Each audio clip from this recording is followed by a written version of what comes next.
Hi everyone, I'm Josephine Butu Alexander. I'm with my guest here today who came to visit to Namibia. So please, can you introduce yourself? I'm Guus van Veen. I'm from the Netherlands in Europe, and for the last year I've been cycling around the world, including cycling from Netherlands to the Middle East, to Egypt, and from Egypt I cycled all the way down to Cape Town, and from Cape Town I cycled up to here in northern Namibia. Thank you very much. Guys, I just wanted to introduce you to my guest here today, whereby you hear what he was telling you guys about who he was and where did he came from and why he came here to Namibia. So I just wanted to ask him some few questions. How did you feel when you came to Namibia? I felt very excited. It's also always very exciting to cross a border because things can radically change when you cross a border. Things can be totally different. And I already was hearing that it would be more remote, a lot of gravel roads without villages in between, without people. So I stocked up on a lot of food. The border crossing went fairly easy, and yeah, I felt very good. It were the empty gravel roads where I was already dreaming of for a long time. For you Namibians, it's maybe hard to think of that it's something special. For you guys, it's maybe just boring. But for me, it's very special to cycle over roads without coming across farms or villages for hours and hours on end. Because where I'm from, it's village after village, building after building. But here in Namibia, you have the long lengths of nothingness, and that's very special for me. Okay, let me just ask you this question. You said you left your country when? When last did you? When? I left home on the 4th of July 2020. Sure. Which is how many months now? Which is July. It's a year now. It's more than a year. More than a year.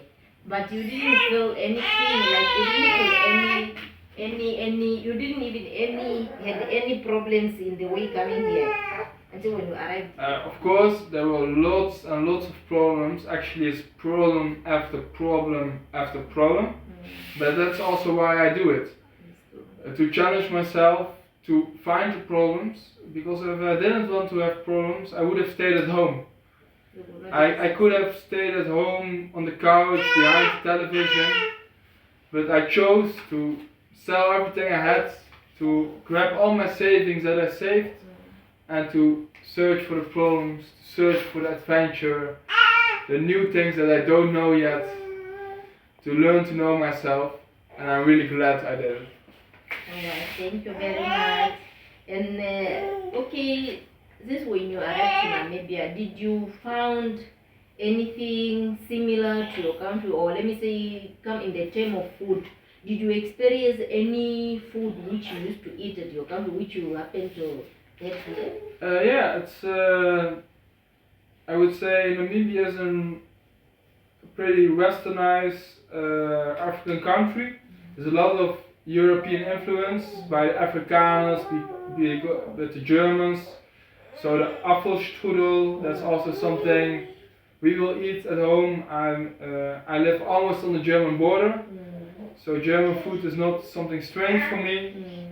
The bread with peanut butter, also in my country everywhere available. Not everywhere in Africa, but here in Namibia it is. Yeah, it's true. And yeah, that's also the most thing. Like the ShopRite, it sells mostly things.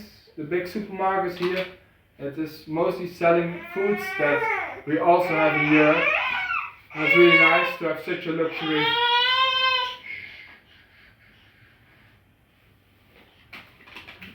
Okay. So guys, as I've been telling you that you've been staying with him since Friday, if I'm not mistaken. Yeah. So they met with my husband and the brother, so they've been together. You know, it was just something nice. I didn't really expect him to do it us. And the first time when I was told, like, no, there's this guy, he came here, so You know, I was a bit worried, like, no, I was not even feeling like accommodating him, but later on, I just felt this love, like, no, and I also feel guilty first because I was like, no, what if it was me, like, going somewhere, then I just end up not even having a place where I would sleep and all those things. So, and I just feel happy that I've been with someone. I learn a lot from him, and I'm so happy to be with him. And I even appreciate that time that I spent with him, all the stories that we've been sharing with him, and even with my husband, and all for all those days. It's all good for me. It really meant a lot for me. It's really nice about this traveling. Lots of times I just sleep simply in the bush. I sleep outside. But there's also plenty of times that people will invite me in their homes, share their food with me, their culture, their habits. I will often feel part of the family, make a lot of new friends. So that's something very special about this traveling. That everybody's just opening up for me, and But makes this journey so amazing. Okay, but you didn't have fear, like, even, for example, just when you came here, like, you didn't even have fear, like, I'm going to be with people that I don't know. You know, like, maybe these people, they might be, like, thinking of doing something to me, something like that. Sometimes I'm worrying a bit. I already met your friends already. It's already 5 days ago that I initially met them. That I initially came to this town for some paperwork. I met with them, and at first, I was nervous. But then slowly I got more ease and ease. It also helped. Sometimes if you go. It was also nice. I first went, how do you say?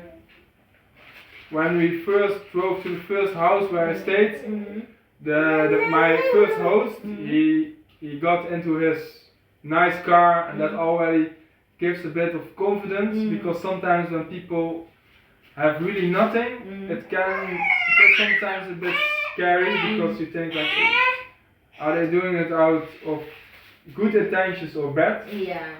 But usually it will be good. No, that's good. So thank you guys. That's all about him and me. Thank you very much, guys. Please, guys, don't forget to like, comment, and subscribe to my channel. Please, it will make a difference. Thank you. Thank you very much. Bye.